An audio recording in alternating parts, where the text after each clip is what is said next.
Saudara, pasca keracunan massal yang menimpa pelajar di Kecamatan Kadunggora, Garut, usai menyantap susu bantal menu MBG, sebagian dari mereka masih dirawat di 2 puskesmas. Dengan total keseluruhan, korban keracunan mencapai 148 orang. Pasca keracunan massal yang menimpa 148 siswa dari 4 sekolah, yakni SMP Negeri 1 Kadunggora, SMP PGRI Kadunggora, SDN 3 Talaga Sari, dan SMA Anissa. Jumlah pasien yang masih dirawat di Puskesmas Kadunggora berjumlah 59 orang. Dan di Puskesmas Leles sebanyak 33 orang, serta yang dirujuk ke RSUD Dr. Slamet Garut 3 orang. Sementara itu saudara, pasien rawat jalan berjumlah 53 orang. Keracunan ini tak hanya menimpa siswa, tapi juga seorang penjaga sekolah. Datang jam 8, susu pertama yang datang. Sebelum dibagikan saya mau minum dulu. Saya yang kena ini. Ada rasa yang aneh nggak pas diminum susunya itu? Nggak ada. Biasa. Jadi rasanya apa aja Pak tadi yang dirasa gejala? Susu aja gitu. Ini bayar dan iya punya pisang muntah 2 kali. Saudara, kasus keracunan MBG terus menimpa sekolah di berbagai wilayah. Sementara langkah BGN yang menutup operasional dapur SPPG bermasalah dinilai bukan solusi jangka panjang. Lalu apa bentuk tanggung jawab BGN yang sifatnya komprehensif?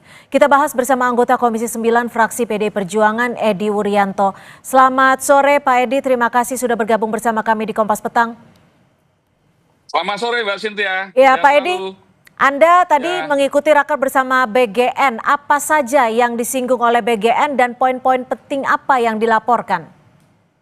Baru saja kami selesai, bahkan ini sudah masuk kesimpulan, intinya pertama Komisi 9 tetap mendukung penuh program MBG ini karena kami menyadari bahwa ini program champion Presiden yang memang tujuannya untuk mengatasi malnutrisi, sehingga dukungan penuh dan evaluasi terus kami lakukan. Lalu Ibu Ketua DPR RI meminta kita untuk mengevaluasi secara menyeluruh, maka hari ini kami rapat seharian dalam konteks ini. Yang kedua, memang peraturan Presiden itu sebagai masalah utama karena 82 juta penerima manfaat itu kan melibatkan banyak kementerian dan pemerintah daerah ya.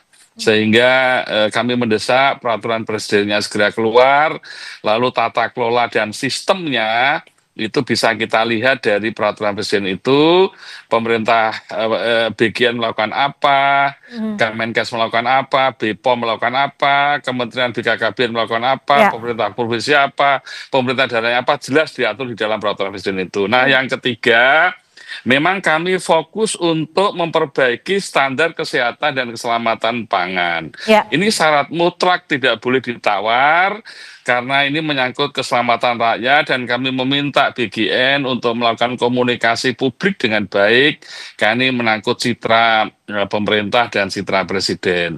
Nah, standar kesehatan dan keselamatan itu kami fokus pada SLHS yang harus dipenuhi, lalu sertifikat penjamin makanan HACCP, lalu juga CPPOB, ini semuanya harus dilakukan dengan baik. Oke, Pak Edi, kalau SLHS tentu sangat penting, tapi di sisi lain yang Anda juga singgung soal Perpres ini, sebenarnya seberapa besar dampaknya ketika Perpres Presiden ini nantinya akan dikeluarkan? Perpres ini akan mengatur hubungan antara BGN dan kementerian lembaga lain yang terkait ya. Jadi saat ini pemerintah daerah mengalami kebingungan, saya melakukan apa untuk mendukung BGN ini. Lalu juga pemerintah daerah ketika ingin menggerakkan dinas kesehatan misalnya untuk masuk ke dapur mendampingi para yayasan yang sedang mempersiapkan dapur ini, saya harus melakukan apa? Lalu politik anggaran yang harus kami lakukan apa kalau tidak punya payung hukum? Jadi semuanya ini saling menunggu sehingga yang terjadi seolah-olah SPPG itu menjadi kewenangan BGN sendiri. Ini kan butuh pengaturan, karena itu Perpres menjadi penting. Dan saya kira sekarang tadi kami masih melihat antara Kemenkes dan BPOM soal SLHS, soal HCCP, soal penjamah makanan, apalagi sampai CPPOB. Ini antara BPOM, Kemenkes dengan BGN tampaknya belum sinkron betul. Maka kami hari ini harus memastikan peran BPOM apa, peran Kemenkes apa, yang intinya adalah standar kesehatan dan keselamatan pangan itu berjalan dengan baik. Nah, ini bentuk evaluasi menyeluruh dari DPR terhadap tata kelola BGN ini. Pak Edi, mengenai data jumlah korban keracunan MBG nih, apakah ini juga menjadi hal yang bisa dikatakan patut disoroti dan juga serius disikapi oleh Komisi 9? Pasti, karena dibanding dengan negara lain, data di Indonesia itu jauh lebih tinggi. Karena itu kita harus mengkorelasikan itu dengan standar kesehatan keselamatan pangan yang dilakukan oleh SPPG. Semakin standarnya dipenuhi, pasti soal keracunan itu pasti akan turun, ya kan? Kalau standarnya diabaikan, pasti akan meningkat. Ini berkorelasi linear, sehingga menurut saya soal keracunan yang meningkat ini berkorelasi. Nah, tentu kami harus menyampaikan kepada BGN komunikasi publiknya yang baik. Karena begini loh, bahwa ini kan soal keselamatan kan, jadi nggak boleh itu statistik. Yang harus kita lakukan adalah bagaimana kita berkomunikasi dengan baik, lalu perbaikan pada tata kelola. Nah, bicara soal perbaikan nih Pak Edi,